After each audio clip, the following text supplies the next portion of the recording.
Every afternoon, like clockwork, 70-year-old Henry would find his way to bench 7 in Willow Creek Park. Same wool coat, same thermos of tea, same heavy silence that had clung to him since his wife, Clara, passed away 6 months ago. She had been his compass for 48 years. Without her, the world felt hopelessly adrift. He came to this park, to this very bench, because it was where they shared their first kiss, all those years ago, under the grand old oak tree as snow fell like blessings from the sky. One icy Tuesday, his quiet ritual was interrupted. A small paper airplane, a little crumpled, landed right at his feet. He looked up and saw a boy, maybe 8 years old, standing near the playground. He had scuffed sneakers, a jacket far too thin for the cold, and eyes wide with a hesitant curiosity. "Did it fly far?" the boy asked, his voice small.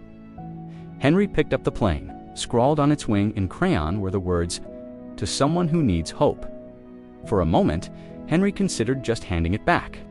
But then he saw something in the boy's eyes, familiar loneliness, a searching look that reminded him so much of himself at that age.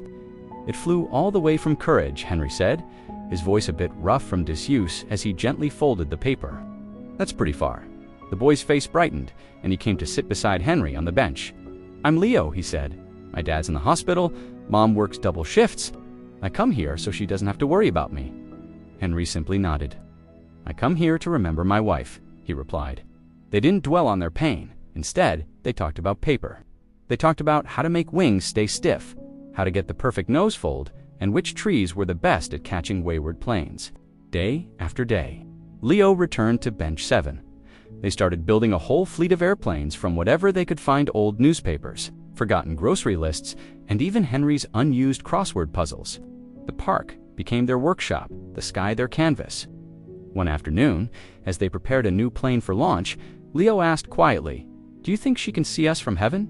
Henry's throat tightened, a wave of emotion washing over him. "I hope so," he managed to say. "She'd love you." A small, genuine smile spread across Leo's face. "I made one for her." He handed Henry a new plane, this one folded with meticulous care.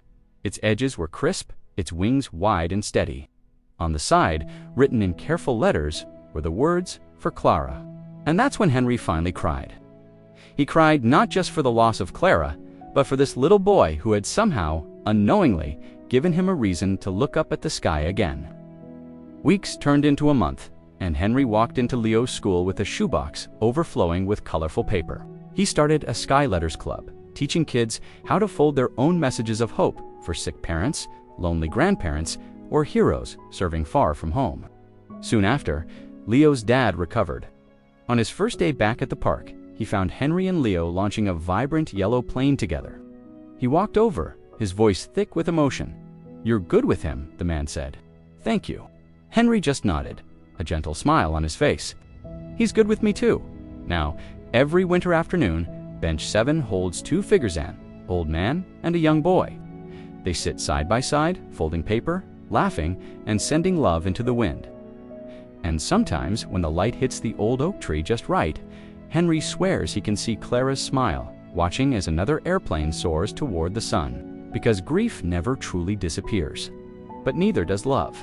And sometimes, the person who helps you remember how to love is the one who never even knew the person you lost. Thank you for watching.